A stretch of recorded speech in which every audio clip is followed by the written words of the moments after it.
Merhaba arkadaşlar, kanalıma hoş geldiniz. Bu videoda sizlerle yazlık bir bluz çalışacağız. Bu öyle bir bluz ki 30 yıl önce de modaydı. Eminim 30 yıl sonra da modadır. Hatta kısa kollu uyarlaması bile olabilecek. Çok basit ama çok kullanışlı. Her gardıropta bir değil, birkaç tane olması gereken, hatta her rengin olması gereken bir bluz arkadaşlar. Ben örgüyü hiç bilmiyorum diyen arkadaşlarım bile yapabileceği bir bluz çalışacağız. Bunun için yazlık iplerde en kullanışlı ip olan Alize Cotton Gold kullanacağız. Elimde gri var, koyu mavi var, açık mavi var. Bunların bir karması olacak. Çok aşırı sizi zorlayacak. Hiç model yapmayacağım. Dümdüz ufak ufak çizgiler atacağım kenarlara. Aralara da biraz ajur kattık mı tamamdır diyebiliriz. 3 numara şiş kullanacağım. Bunu kızıma yapacağım ben. Yani 36-38 bedene uyumlu yapacağım. Ama daha büyük bedenler her beden için artı 10 ilmek arttırarak beden büyütebilir arkadaşlar. Şişimiz hazırsa, iplerimiz de hazırsa o zaman hiç vakit kaybetmeden başlayalım. Arka bedenimizi yaptık arkadaşlar. Kol altına kadar geldik. Burada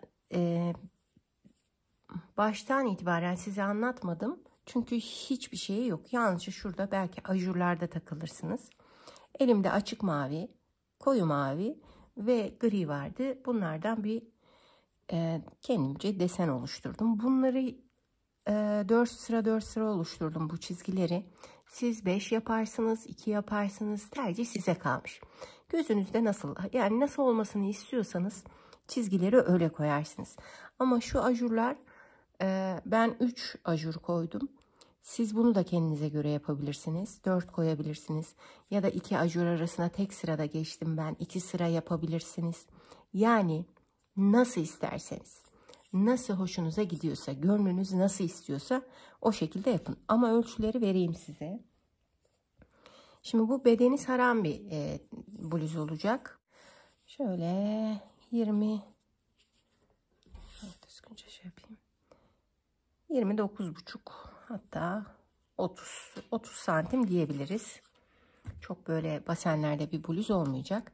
Kol kesimini yapacağız. Ama baştan anlatayım size.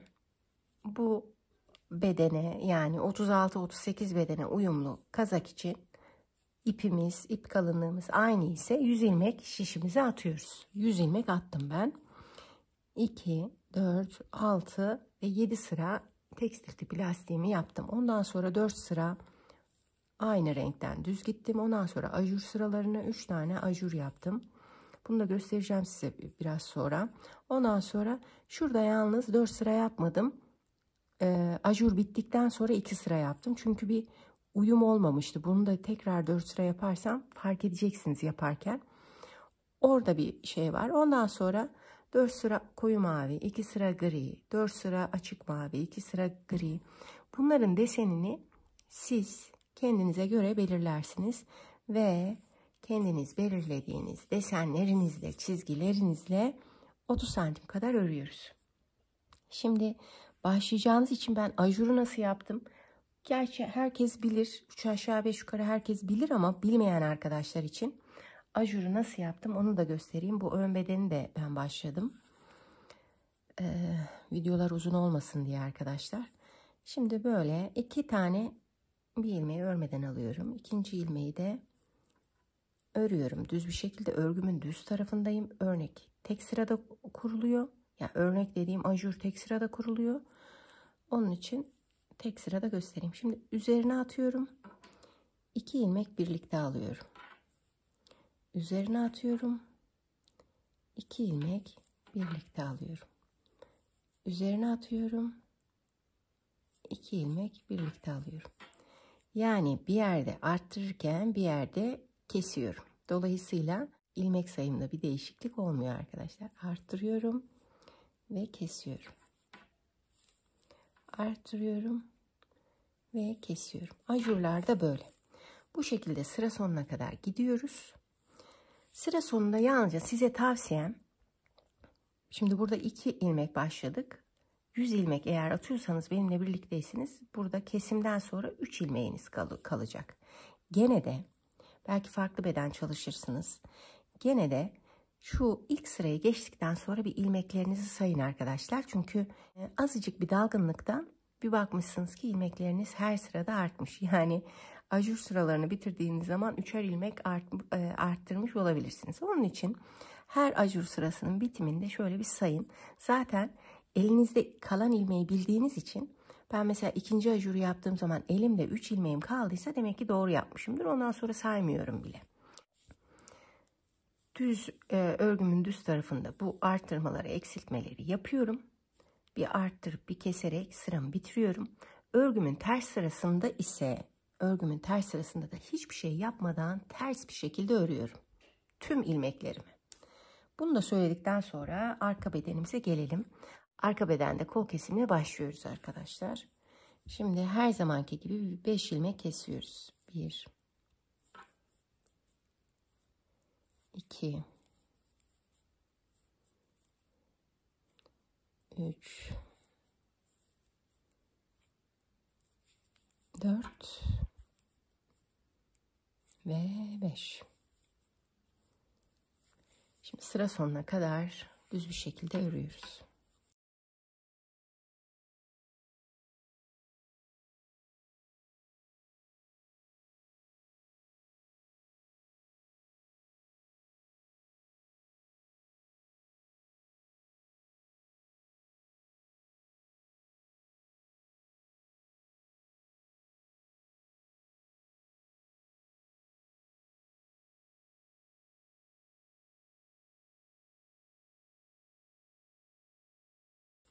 Sıra sonuna geldik. Dönüyoruz. Buradan da 5 kesiyoruz.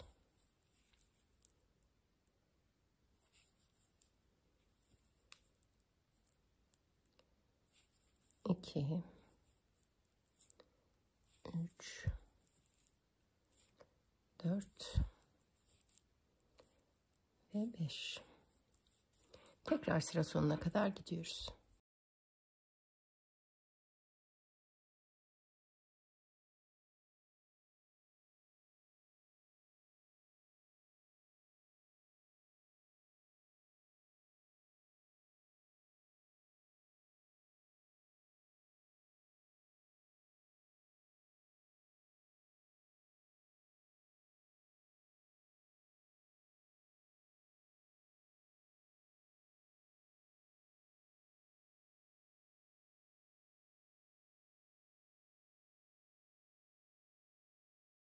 Sıra sonuna geldik. Şimdi koyu mavi ipliğe geçiyoruz. Ben bu iplikleri kestim arkadaşlar. Biraz iplik kalabalıklığı oldu ama güzel durduğu için kestim. İsterseniz atlatarak da kullanabilirsiniz ipliklerinizi.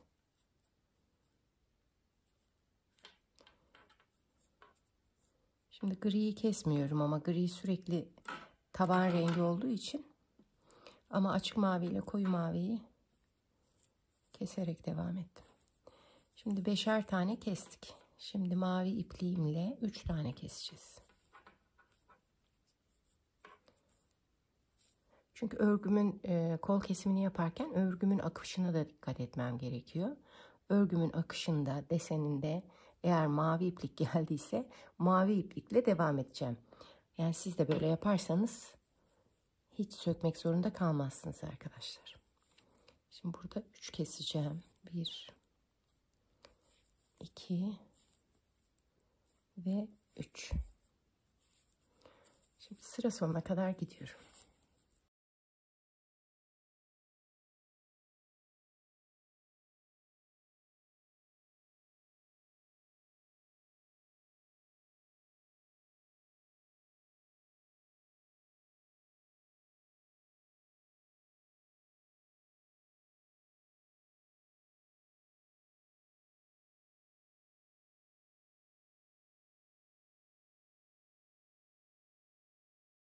Sıra sonuna geldik. Dönüyoruz. Burada da 3 kesiyoruz. 1 2 ve 3. Tekrar sıra sonuna kadar gidiyoruz.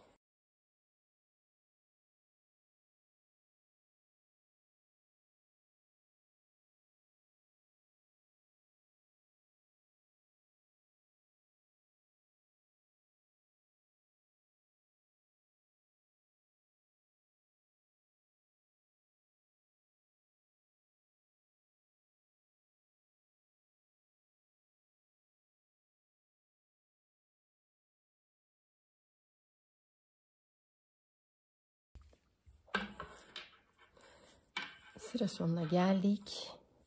5 kestik. 3 kestik. Şimdi 1 keseceğiz. Ve tekrar sıra sonuna kadar öreceğiz.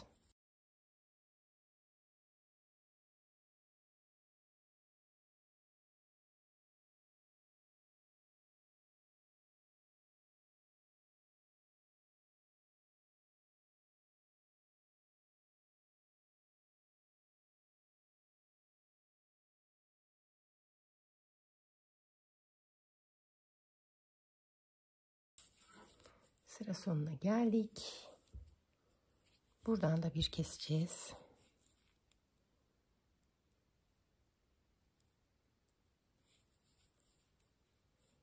Ve tekrar sıra sonuna kadar gideceğiz.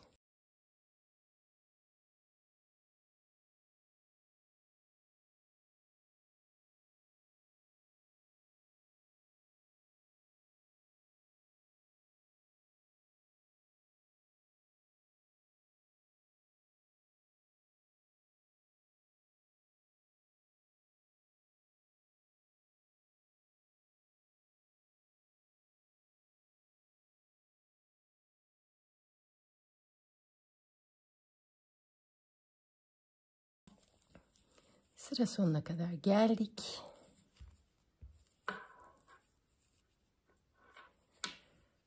Bu arada bakın, bunu beraber görmeniz çok güzel oldu. Şimdi 4 sıra örmüştüm. Burada da 4 sıra oldu. Şimdi griye geçeceğim. Ama burada kesmem gerekiyor gri ipimi. Çünkü normalde düz bedene kadar gri ipliğimi kesmemiştim. Ama burada yapılacak bir şey yok. Kol kesimi olduğu için altta kaldı. Böyle atlatsam da çok çirkin bir görüntü olur. Onun için şimdilik burada kesimimi yapıyorum. Mavi ipliğime bunu bağlıyorum. Mavi ipliğimi kesmeyeceğim çünkü şurada da bir mavi var. Ondan sonra keseceğim.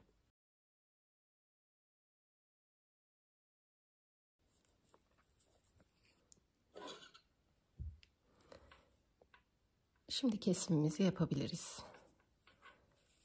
Sol kolda son kesimimizi yapıyoruz. Bir tane kesim yapacağız.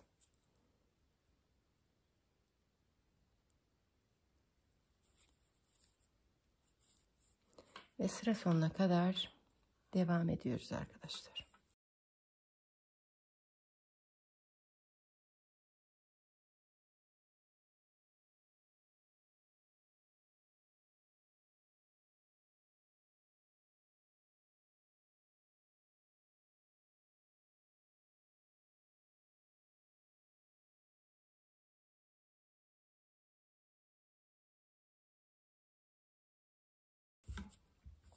Sıra sonuna geldik, döndük ve artık kolumuzda son kesimimizi yapıyoruz. Burada da 1 kestik.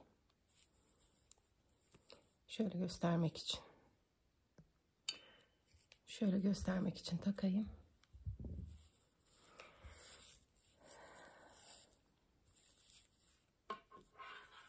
Tekrar göstereyim size. Bakın, akışını takip ettim.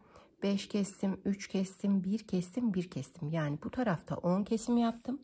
Aynı şekilde bu tarafta da her git gelde kestiğim için bu tarafta da 10 oldu. 100 ilmekle başladığım örgüm 80 ilmekle elimde kaldı. Şimdi 80 ilmeği kol evine öreceğim 80 ilmekle. Tabi örgümün akışını gene bozmadan. Kol evini ne kadar öreceğim? 17 santim kadar öreceğim. Sonra yaka ve omuz kesmek üzere buluşacağız arkadaşlar. Örgümüzün akışına göre örelim. gelelim. Arka bedende kol evini ördük arkadaşlar. Şöyle bir size ölçüyü vereyim. 17 santim demiştik. 17 santimde örmüşüz. Tam şu ajurlu çizgimiz bitti ve mavi çizgiye geçiyoruz. Onun için ipliğimizi ekleyeceğiz. Yaka kesimini yaparken yine örgümüzün akışına ve desenine dikkat edeceğiz arkadaşlar.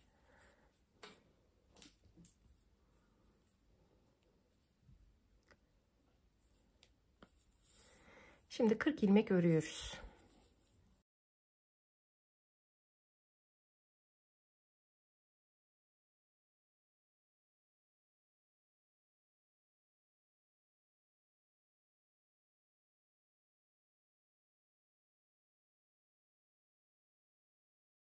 Şimdi elimizde şişimizde 80 ilmeğimiz vardı. 40 ilmeğini ördük ve tam orta noktasını bulduk. Dönüyoruz. 6 ilmek kesiyoruz buradan arkadaşlar. 1 2 3 4 5 ve 6. Sıra sonuna kadar gidip dönüyoruz.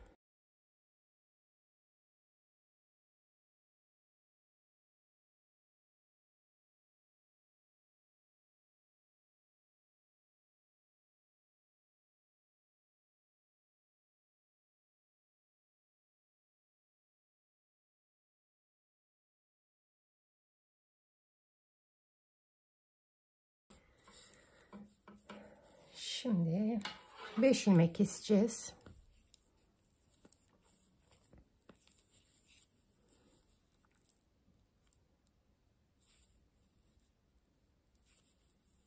Bir,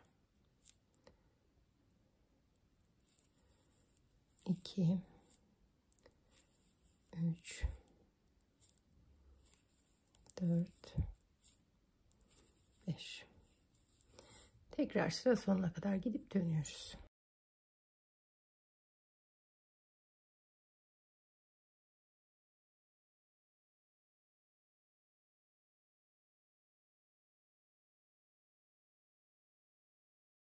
Bakın.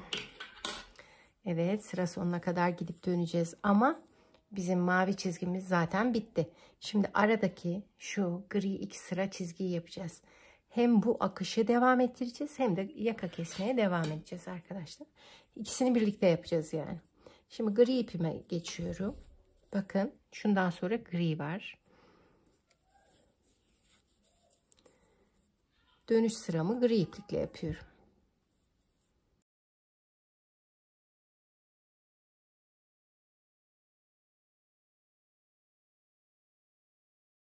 Altı kestik, 5 kestik. Dönüyoruz.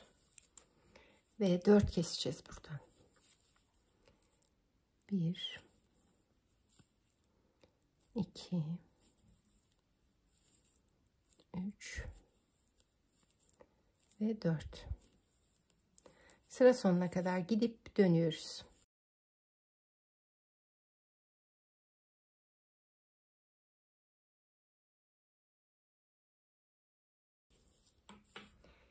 Şimdi 2 sıra bu sıramızda yaptık. Şimdi mavi çizgimize geldi.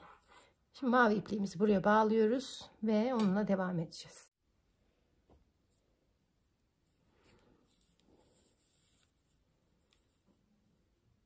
Bakın açık mavi ile devam ediyoruz. Yani yaka keserken şu akışı da unutmuyoruz. Zaten artık alıştık. Kaç sırada bir hangi renge dönüyoruz.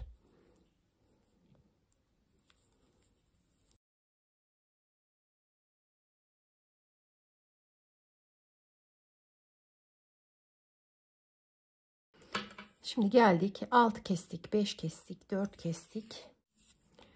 Burada 3 keseceğiz arkadaşlar. 1 2 ve 3. Tekrar sıra sonuna kadar gidip dönüyoruz.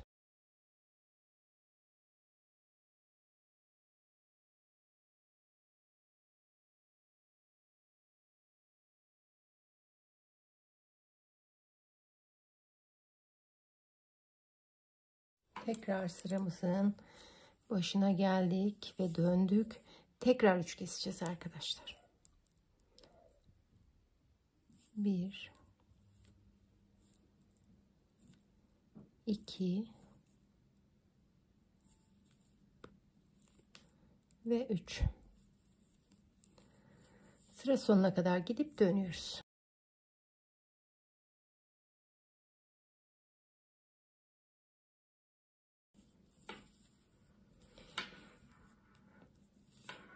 Şimdi bakın burada da 4 sıramızı yaptık maviyle. Maviyi artık uzatmanın bir alemi yok. Bitti çünkü. Şimdi şu griye geçiyoruz. Yani ipimizi tekrar değiştiriyoruz. Açık maviyi kesebiliriz burada. Gri ile dönüyoruz.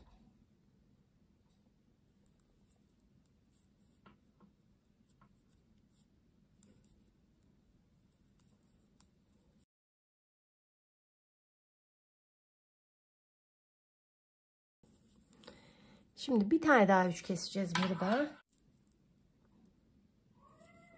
1 2 ve 3. Gidiyoruz. Sıra sonuna kadar dönüyoruz.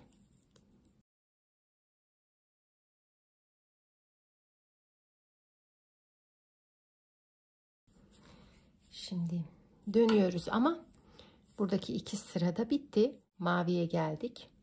Bakın nasıl bitireceğiz arkadaşlar. Bunu da görmeniz çok güzel oldu. Şimdi 2, 4, 6, 8, 10, 12, 14, 16. 16 tane ilmeğim var. Ben omuz için 15 ilmek düşünmüştüm. Şimdi tekrar bakın bu griyi yaptık biliyorsunuz. Şöyle göstereyim. Şu griyi yaptık. Yeniden koyu maviye geçtik. İpimizi kesmemiştik.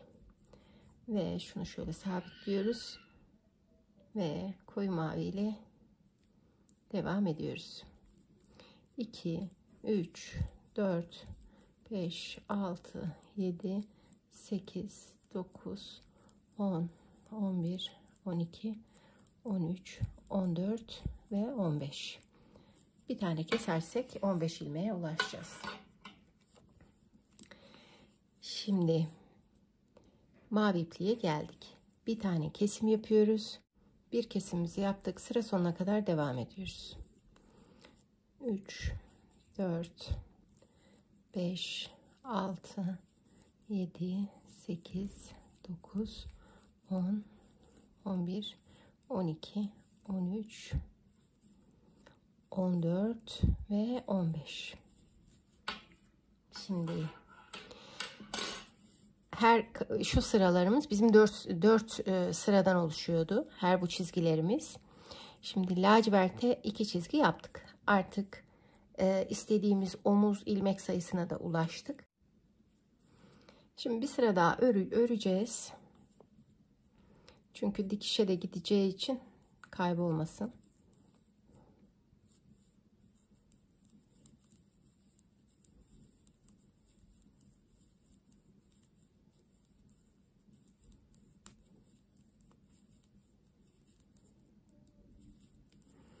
Bakın bir sıramızı da yaptık. 2 sıra yerde şu ilmekleri de keserek bitireceğiz.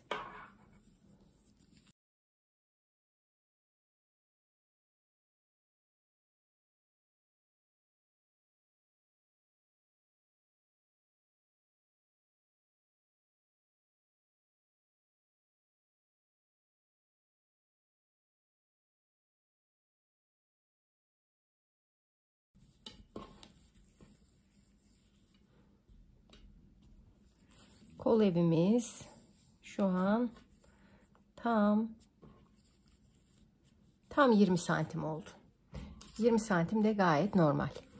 Şimdi ipliğimizi buraya bağlıyoruz. Mavi ipliğimizi bağlıyoruz. Bakın maviye geçiş var. Ondan sonra 6 kesiyoruz. Sonra gidiyoruz dönüyoruz 5 kesiyoruz. Gidip dönüp 4 kesiyoruz.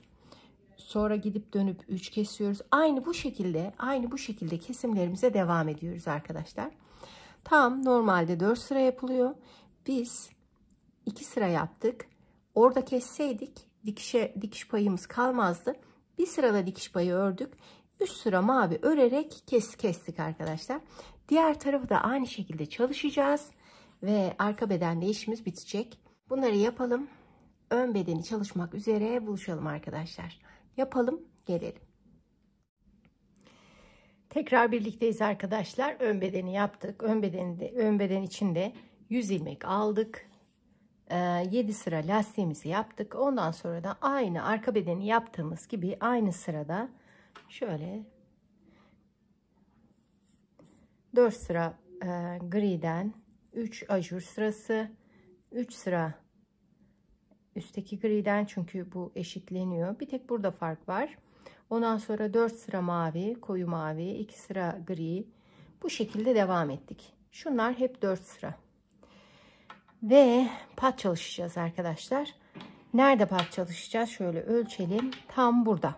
Tam şu gri sıradayız. Bakın açık maviyi bitirdik. Gri sıradayız. 1, 2, 3 ajur. 1, 2, 3 ajur. Örgümün ters yüzündeyim.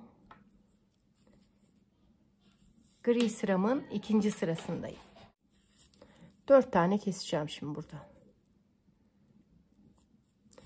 48 ilmek ördüm. 4 kesim yapacağım. 1 2 3 ve 4. Devam ediyorum aynı ördüğüm gibi.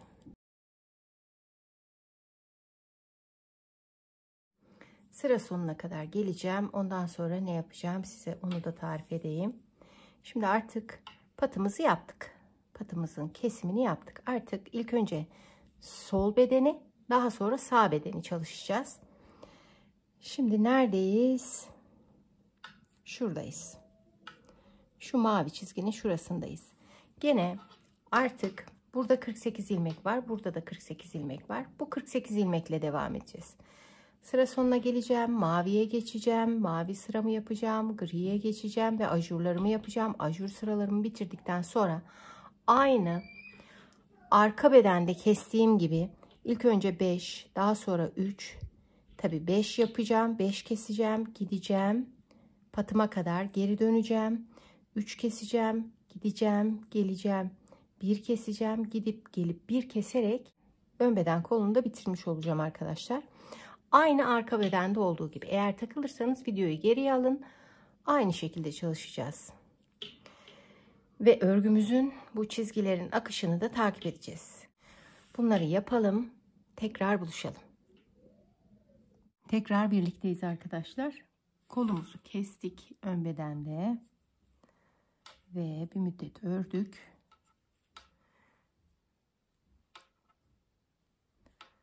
Tam şuraya geldik. İlk sırasını ördük. Örgümüzün akışına da devam ettik.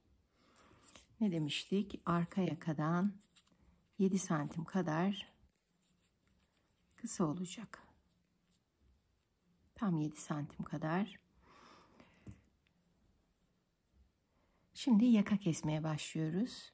Artık kol evinde kesim yok.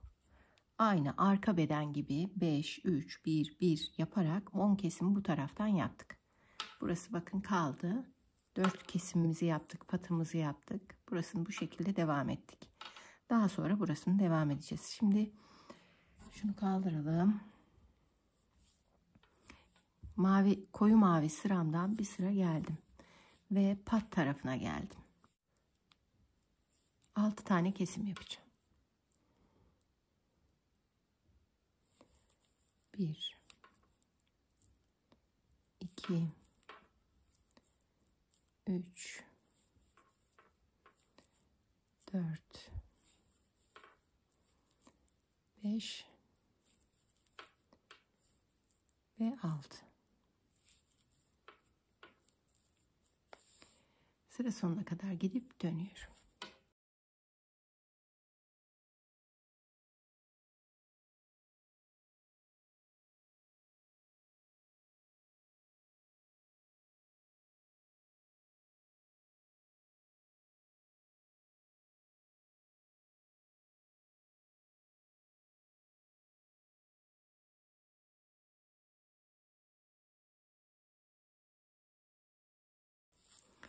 Döndüm. Şimdi 5 keseceğiz.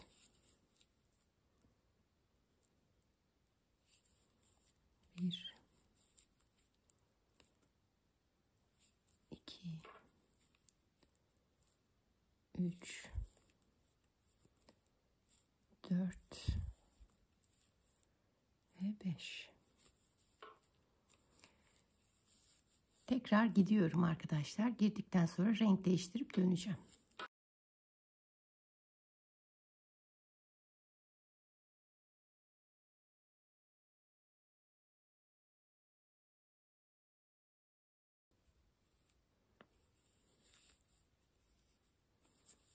Bakın geldim ve artık gri çizgimi yapıyorum. Gri ipimi alıyorum.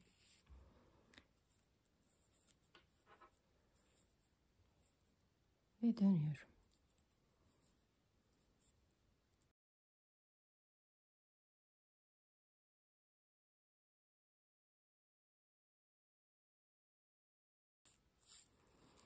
Altı kestik, 5 kestik, dönüyoruz.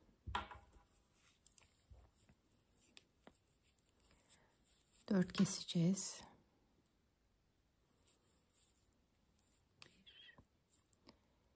1 2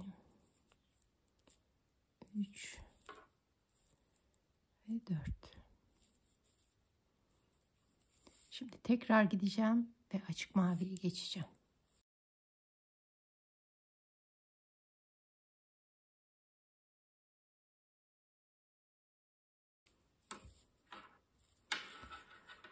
Bakın şu iki çizgimi de yaptım. 2 sırayı yaptım griye. Şimdi açık maviyi bağlayacağım.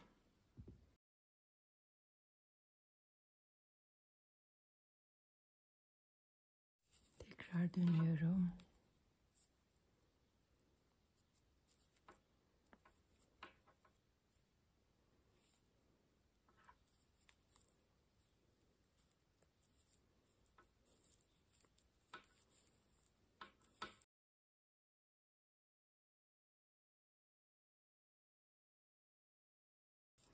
Altı kestik. 5 kestik. 4 kestik. Şimdi 3 kesiyoruz.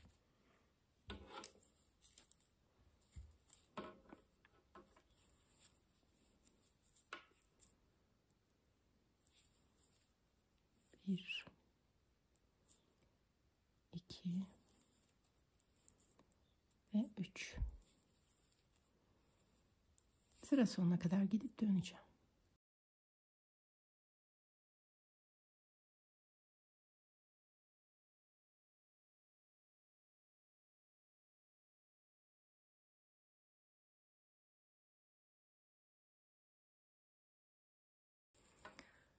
Altı, 5, 4, 3, 2 keseceğim burada. 2 kesip sıra sonuna kadar gideceğim. 1 ve 2.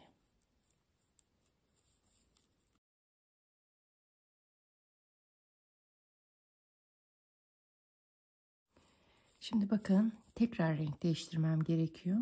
Örgümün akışını takip etmem gerekiyor. Ve açık maviden sonra gri geliyordu. Griye dönüyorum.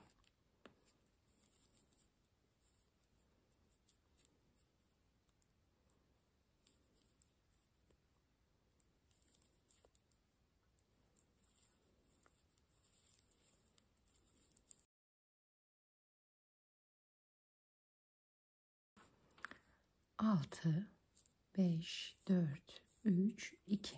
Buradan da 2 kesiyorum.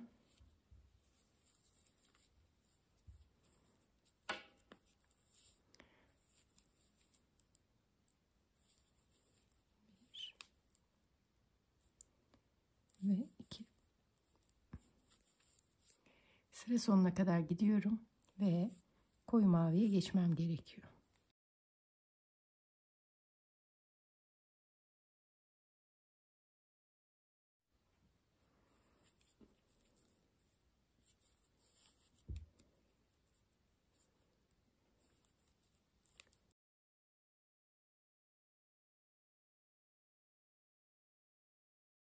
Tekrar söylüyorum. 6 kestik, 5 kestik, 4 kestik, 3 kestik, 2 kestik, tekrar 2 kestik ve bir kesim yaparak artık yaka kesimimizi bitiriyoruz.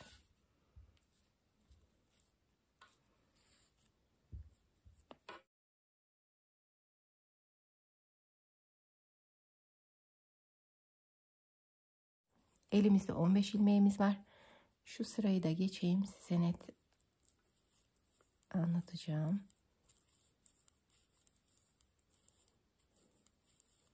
Artık yakada kesimlerimiz bitti ve kol evine devam edeceğiz. Hiç kesim yapmadan. Şöyle daha net anlaşılır. Bakın. Bakın, yakayı da yuvarladık. Şimdi bu şekilde devam edeceğiz. Tekrar arka bedeni.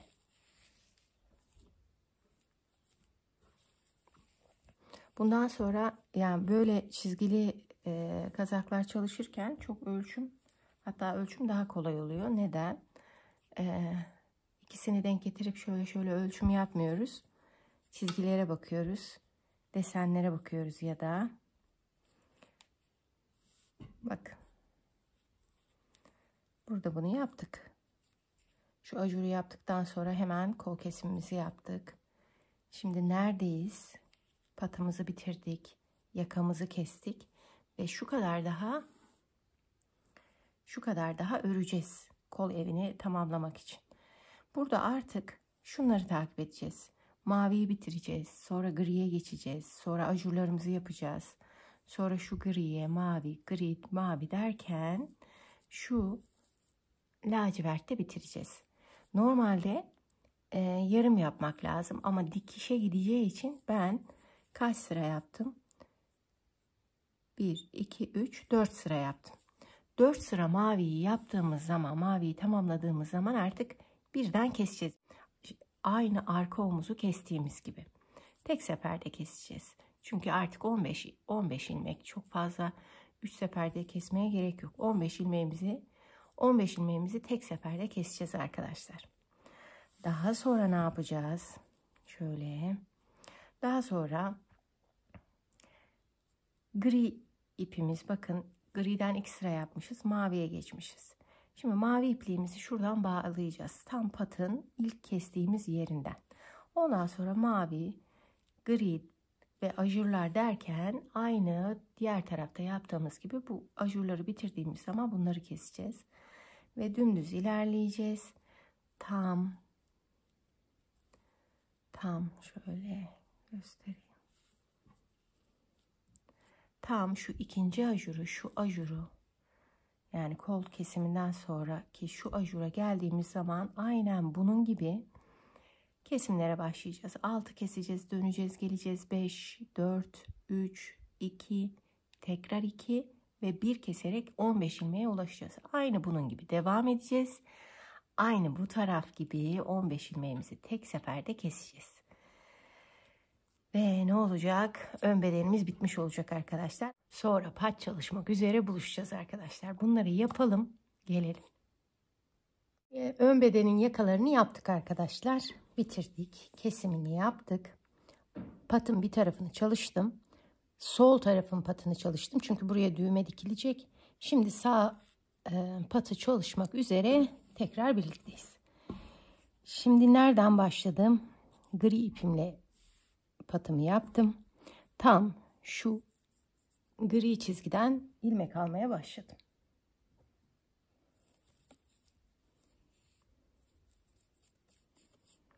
Şimdi burada benim dikkat ettiğim şu ilmeği çok böyle kaydırmamak.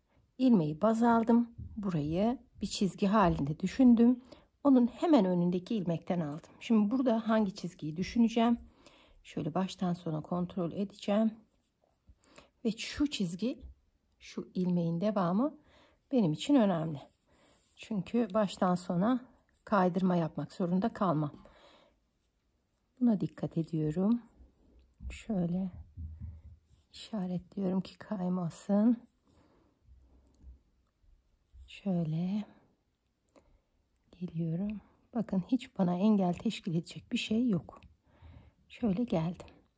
Hemen şu gri çizginin en alt noktasından başlıyorum.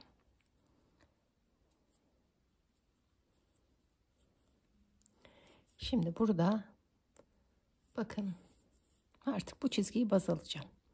Her ilmeğin içine batacağım arkadaşlar. Her ilmeğin. Biraz sık yapacağım. Sık ilmeklerimi alacağım. Her ilmeğin içine.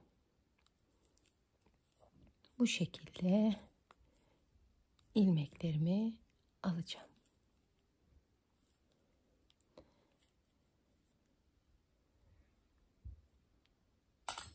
Şişimi alıyorum. Artık tığımdan çıkarıyorum. Ve şişime takıyorum. Artık şişle devam edebilirim. Bakın. Hemen önündeki. Hemen önündeki.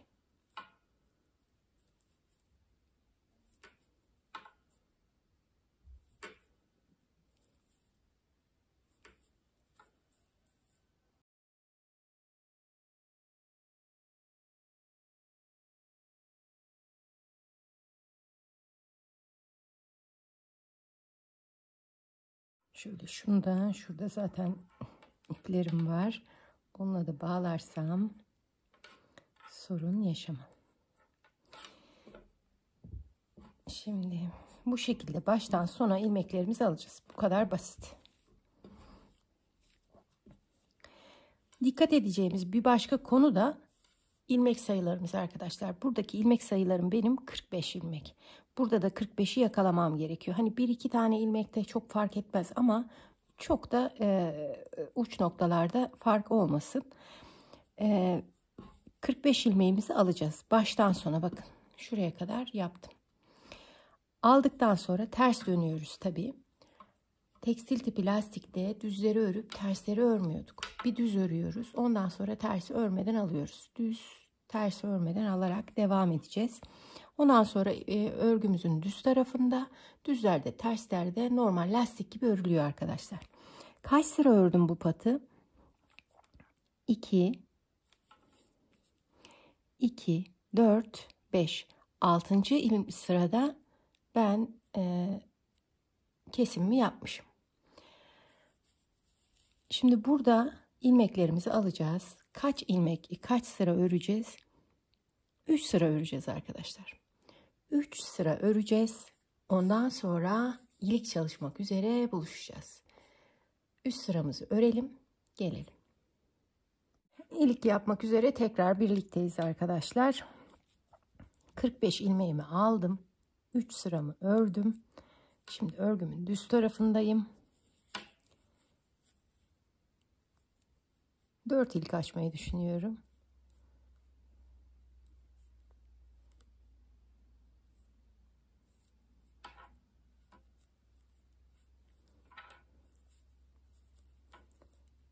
Şimdi 5 düz ilmekten sonra ayarladım ben.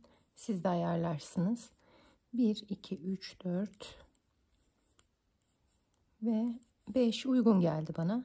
1, 2, 3, 4, 5. 5 düz sırada bir terslerin içinde iliğimi açacağım. Şimdi burada bir arttırıyorum. Bir kesiyorum. 1, 2, 3, 4 ve 5 düz sıramı tekrar yaptım. Şimdi tekrar bir arttırıyorum. Şuradan kesim yapıyorum. Tekrar bir bu, 2, 3, 4, 5. Bir arttırıyorum. Buradan bir kesim yapıyorum. Tekrar 1, 2, 3, 4, 4 ve 5. Burada bir arttırıyorum ve şu kesimimi yapıyorum. Tekrar 1,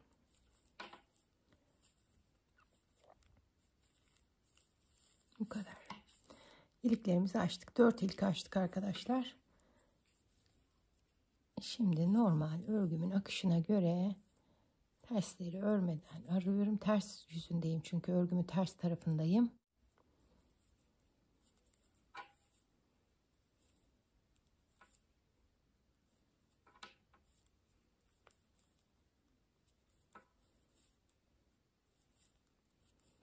Düzleri örüyorum, tersleri örmeden alıyorum.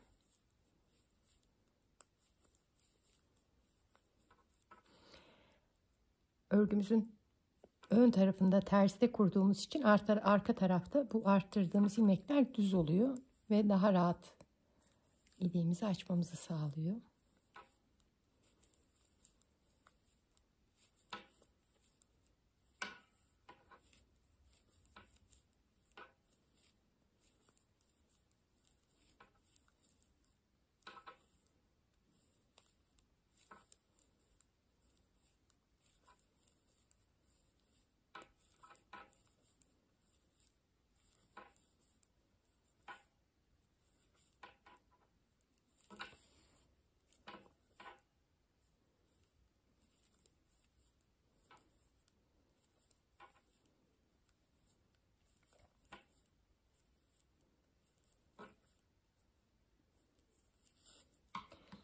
Şimdi iplerimizi açtık.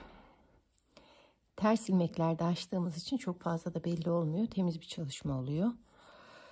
Şimdi 2, 4, 6 sıra yapacağız. 5 sıra yapacağız. 6. sıra ilmeğim şişimizde olacak ve orada keseceğim. Siz kalınlığını kendinize göre ayarlarsınız. Belki daha enli olmasını isterseniz bir şey daha çalışırsınız. Bu şekilde yapacağız. Patımız böyle. Denk gelen ilmeklere de düğmelerimizi dikeceğiz. Ve bakın hiç belli olmuyor. İliklerimiz aslında şurada. Şurada. Bunlara uygun düğmeleri de dikersek olur. Daha sonra şunu şöyle, bunu da böyle. Tam şu çizgiden itibaren şöyle üst üste getirip, tabii daha öreceğim 2 sıra daha. Ondan sonra şuradan 2 patı üst üste alıp şuradan dikeceğiz arkadaşlar. Hafifçe, çok belli olmadan. Bunları yapalım. Ondan sonra tek omuzları dikelim arkadaşlar. Nasıl yapacağız? Örgümüzün düz tarafı yukarıda olacak. Düzü düzüne bakacak şekilde şöyle, yani tersler dışarıda. 2 omuzu da birlikte denk getirip şu omuzlarımızı da dikeceğiz. 2 omuzumuzu da dikeceğiz. Sonra yaka ve kol çalışmak üzere buluşacağız. Bunları yapalım. Gelelim. Tekrar birlikteyiz arkadaşlar. Şimdi artık her şey bitti. Yakamızı ve kollarımızı yapacağız. Yanları dikmedim. Omuzları diktim yalnızca. Şimdi kolu göstereyim size. Yanları dikmedim ki koldan ilmek aldım ve biye gibi bir şey yapacağım. Aslında modelde tığ işi yapılmıştı. İsterseniz tığ işiyle de yanları da dikip tığ işiyle de kapatabilirsiniz. Fakat biliyorsunuz 3 renkle çalıştık. Dolayısıyla iplik kalabalıklığı çok fazla oldu. Ve biye biraz daha ağır duracak diye düşündüm. Yakaya da biye yapacağım. Diğer kola da biye yapacağım. Biyeyi nasıl yaptım? Şuradan başladım ilmek almaya. Şöyle bu ovalliği vererek dümdüz, sonra yukarı çıktım. Sonra buraya da şu ovalliği vererek bitirdim. Sonra 4 sıra ördüm ve kestim. Şöyle yapacağım. Şöyle denk getireceğim. Düzü düzüne bakacak şekilde. Bu ipliğimi de bırakacağım kenarda. Bunu biye için kullanacağım. Şöyle çizgileri birbirine denk getirerek yanları dikeceğim. Tam çizgileri birbirine denk getirerek arkadaşlar. Çünkü çevirdiğimiz zaman giyerken biri aşağıda biri yukarıda çok çirkin olur. Ondan sonra da Tabii tam yukarıdan bir yerden başlayacağım dikmeye. Ondan sonra da biyemi kapatacağım. Biyemi nasıl kapatacağım? Dikerek kapatacağım. Yani en basiti o. Şöyle yaparak dikeceğim arkadaşlar. Hemen şu göstereyim size. Şu son ilmeklerin şu ilmeklerinden alarak ilmekleri de aldığım yere sabitleyerek dikeceğim. Şuraları da şöyle dümdüz olmasına dikkat edeceğim ve görüntü çok güzel olacak. Şöyle bir görüntü olacak. İncecik bir biye. Yakada da aynı biyeyi kullanacağım ama yakada biraz daha kalın olsun istiyorum. Yani burada 4 sıra ördüm. Yakada 6 sıra kadar öreceğim. Şuradan ilmek almaya başlayacağım. Çepeçevre ilmeği alacağım. İlmeklerimi alacağım. Zaten ayrılmış. Şöyle düzleri düz, tersleri ters 6 sıra örüp daha sonra kolları kapattığım gibi kapatacağım arkadaşlar.